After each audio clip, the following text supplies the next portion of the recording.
আজকে আমি রান্না করব সিমের বিচি আর পটল ভাজি।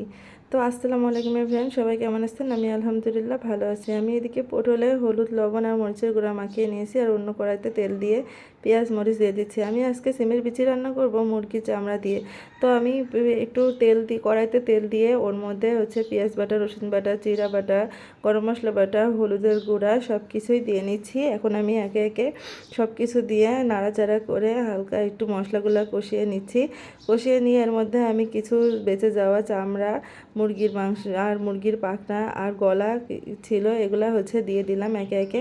দিয়ে এখন হালকা করে নাড়াচাড়া শুরু করে দিয়েছি। নাড়াচাড়া করা হয়ে গেলে আমি আস্তে অল্প একটু পানি অ্যাড করে দেব। পানি অ্যাড করার পর যখন দেখব চামড়াগুলা, পাখনা, গলা টলা সব সেদ্ধ হয়ে গেছে, তার মধ্যে আমি সিমের বিচি দেবো। তো আমি পানি অ্যাড করে দিলাম। পানি অ্যাড করে আমি এখন ঢাকনা দিয়ে রাখবো।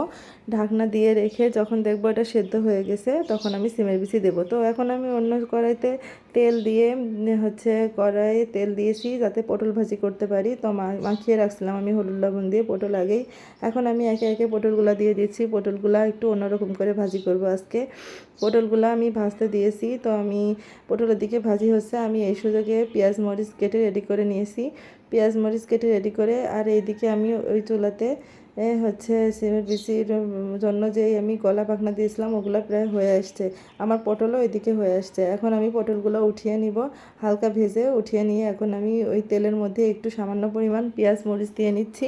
পেঁয়াজ মরিচ দিয়ে একটু নাড়াচাড়া করব। নাড়াচাড়া করে যখন পেঁয়াজ মরিচটা একটু সেদ্ধ মতো হয়ে আসবে, তখন ওর মধ্যে আমি এই ভেজে রাখা পটলগুলো দিয়ে দিব। এখন পটলগুলো দিয়ে আমি হালকা নাড়াচাড়া করে একটু চুলার উপরে বসিয়ে রাখবো, যাতে পটলগুলোর মধ্যে পেঁয়াজ মরিচের ফ্লেভারটা যায় আর খেতে আরেকটু স্বাদ বাড়ে।